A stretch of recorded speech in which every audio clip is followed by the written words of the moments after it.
Hey, what's up guys, how's it going? My name's Walter, and in today's video I'm going to be showing you guys how to install the Hellcat air duct in the headlight.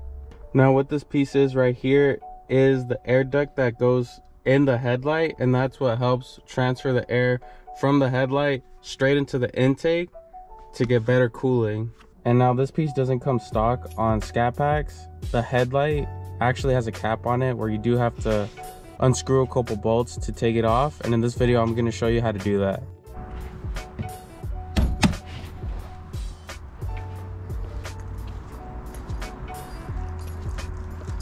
What's up, buddy?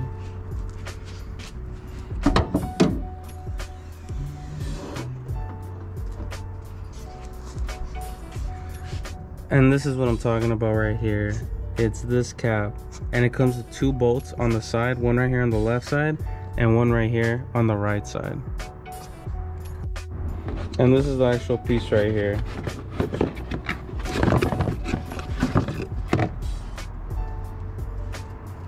So how this is supposed to work is this side is supposed to connect to the actual headlight housing, and then this piece right here is supposed to connect. You can't see it, but it has a hole, and this is where it's supposed to connect through the intake housing. This part, as well with the tools that I'm gonna be using, are gonna be linked down below in the description. Now I was hoping I wouldn't have to do this, but I didn't have this piece when I installed the cold air intake. So now unfortunately I'm gonna have to remove the intake and the housing just so I have enough space. It's pretty tight. So what I would recommend doing is, if you're planning on doing the intake, just go ahead and plan on opening this headlight at the same time, just to make it easier on yourself and you don't have to do double work. Now removing it isn't hard at all. All you're gonna need to do is take off this bolt along with this bolt right here that holds the actual housing, clip off this sensor, and then remove this tube.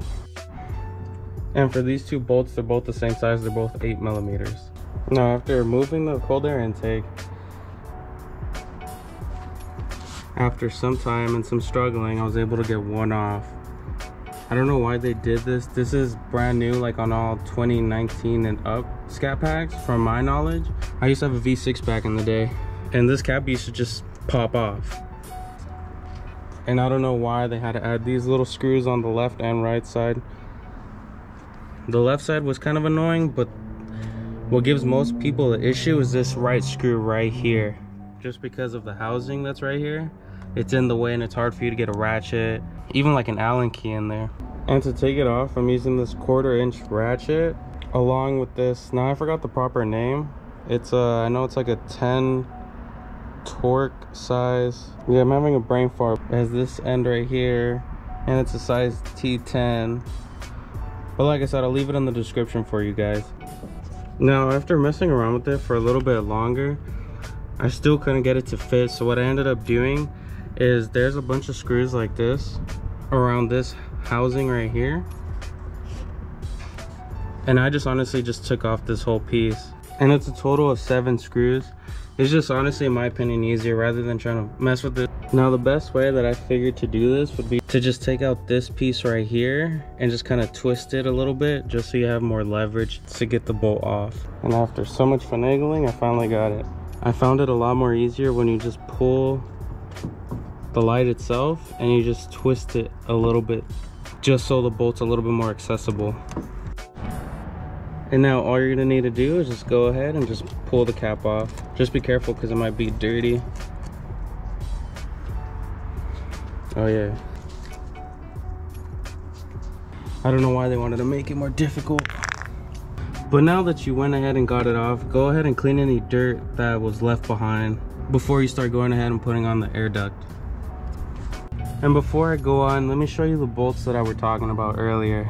So there's gonna be one right here, one right here, one right here, one, 2, 3, and 4. So in total it's 7. Now like I said, you don't have to take them off. I personally did, just because I found it a lot more easier to get the bolt that was on the left side right here. It just made it a lot more easier I was able to actually get my ratchet in there and take it off. But anyways, now that we got all that off, let's go ahead and actually put on the air duct. Now, if you go ahead and try to put it on first try, you're gonna notice that it doesn't fit snug and it's just gonna keep falling off. Since this is an aftermarket cold air intake housing, it has, at least in this JLT one, it just has big open space right here. Now they do sell a separate seal just so it covers the gapping that you'll see right here, and I still have to order that. But on the Hellcat airbox, it actually sits flush in the housing, and that's what helps hold it in place. So since I don't have that, what I'm doing is I'm adding 3M tape on the inside just to help it hold it, because if I were to just slap it on, it'd just immediately fall off. Now what I'm gonna recommend for you guys to hold it is just use some pretty heavy duty double-sided tape. And if you're like me and you have the JLT cold air intake, just go ahead and buy that seal that they offer on their website just to help support it from this side too. Now I wouldn't recommend using like Gorilla Glue or anything like that, just because in the future, if you do need to take it off, you're not gonna give yourself a hard time just trying to take off this too. But since there is a decent amount of gapping, like there's a little bit of play in here, you do want to get something that is pretty thick. In the Hellcat airbox, they just have a circle opening right here where this piece just clips in, and that's what helps supports this in to make it more sturdier. But that's pretty much it. Now all you gotta do is just go ahead and put everything back. And that's pretty much it, guys. It's a pretty simple install. It's mainly just tedious things. It's mainly just all this in the way. And like I said, Dodge just trying to make it more difficult out of those 2 screws. Alright, now that's pretty much going to be it for today's video. Hopefully this video helped you guys out. And if you're interested in seeing more Scatpack content, go ahead and subscribe. But thank you guys so much for watching, and I'll see you guys in the next one.